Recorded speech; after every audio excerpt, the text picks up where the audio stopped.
Hey folks, welcome to another episode of Coffee HEMA with me, Jamie McKeever.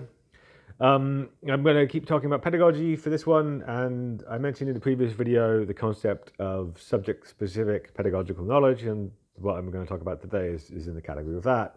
And in particular, I want to talk about what are the common beginner mistakes that we see new offences making on a regular basis, and how do we, as teachers, try and minimise the likelihood of them occurring and help students not fall into these traps. Okay, this is based upon both me sort of looking at my students, me looking at other people's students. I do the sparring tests for longsword and have for a while, both mine and the other instructors before the pandemic.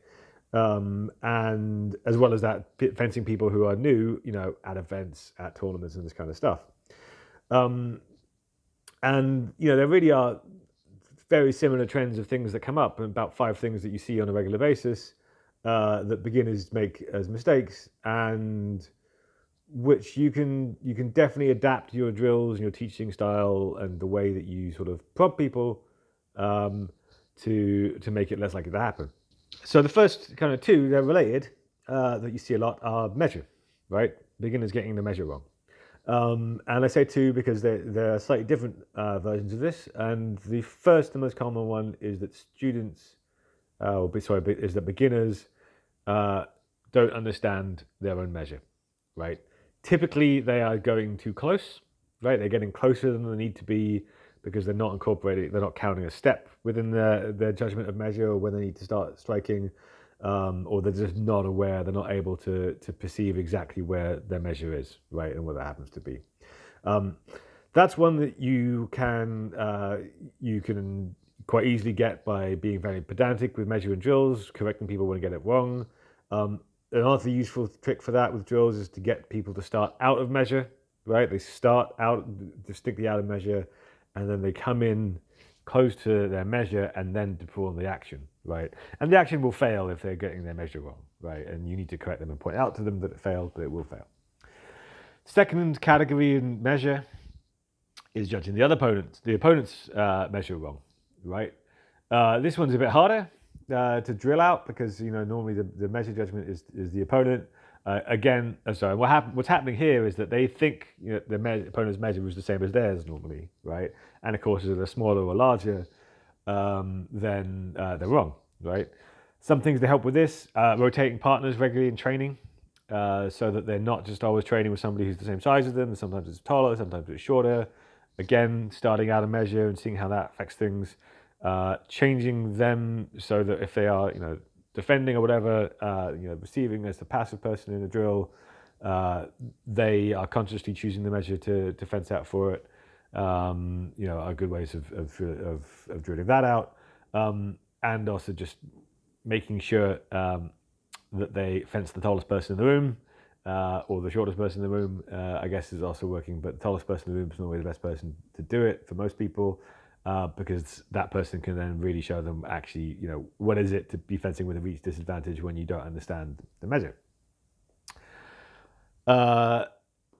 Another common mistake beginners make is that they do a single action and they stop.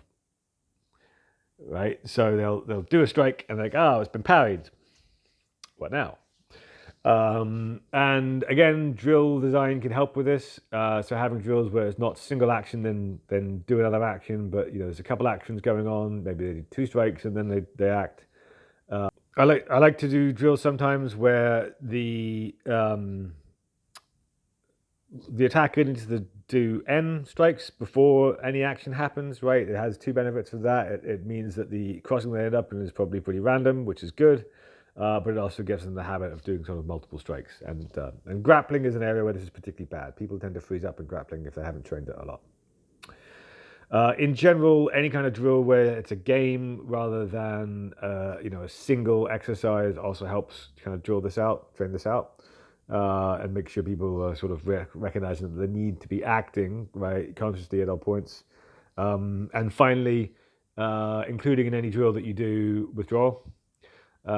So when they've struck, they've done the thing, they've hit their opponent or they hit their training partner with whatever they're supposed to be doing, and then afterwards there's a conscious effort to withdraw after the fact, right? This kind of freezing doesn't necessarily be a follow-up action. It could be not withdrawn. Another common mistake beginners make is not aiming, or they aim over the head. This one can be caught pretty early normally, because generally speaking, if they're not aiming correctly, drills fall apart, right? And what you see very often, it's hit to the head, and when they're actually aiming is kind of, a foot and a half above it.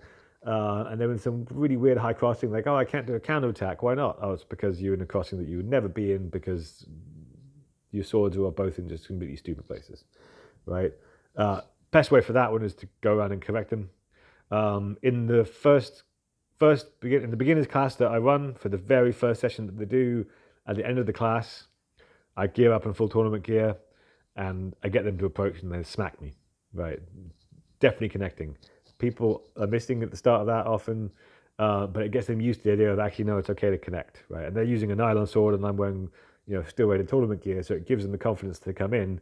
It also gives them the opportunity to say, actually, that was a bit harder than you should be doing. Do it later, without worrying too much about being damaged, in the process. So that's a good way of correcting things there. And then the final one is beginners tend to adopt things that are not guards. They'll be in kind of these sort of halfway houses, or they'll be sort of standing in a weird way that's kind of collecting a couple different things. And it's like, what are you doing, right? What are you doing in that way? There are kind of two ways really to deal with that. One is you just tell them, right? Sometimes you have to physically kind of move them, change their position in a drill, and say the position you were in is wrong. Here, just do it here instead. Normally, I like to talk about, and this works more with Vardy than other systems, talk about what they're protecting with a guard, right? So if they're kind of in a middle guard where it's kind of not protecting anything, I say, what are you defending? You're not defending this side, you're not defending that side. Make sure you are covering, one angle or another when you're standing in guard, and that will correct it. And in sparring, exploiting the opening that it creates is a very good way of sort of convincing them that maybe they should, right? So, if they're not covering anything, you can strike them where they think they're covered. And that really sort of hammers home what's coming in. So to wrap up, right, the 5 sort of common beginner mistakes that I see all the time: not aiming correctly, so aiming above but in front of the target, getting their measure wrong, so not realizing that they are in a striking distance, or not realizing that they are too close, for where they want to do their action. Getting the opponent's measure wrong, so they are not realizing that they can be struck even though that they can't strike themselves. Very dangerous on that. Stopping after performing an action and just waiting and realizing, not doing anything, not withdrawing, not doing a follow-up action, not doing any kind of activity, and getting a position wrong so that they think they're covered when they're not, or not in a good position to act from, because they're just standing in any old which way, and there's nothing to do with how they would normally stand. Those are the 5 beginner mistakes that I see time and time again, and you absolutely can catch them early. By the time the beginners are sparring, rarely they might be doing 1 or 2 of these. They certainly shouldn't be doing all 5. And if you are structuring your exercises well and catching things early, actually maybe they'll be doing none of them by the time that they spar.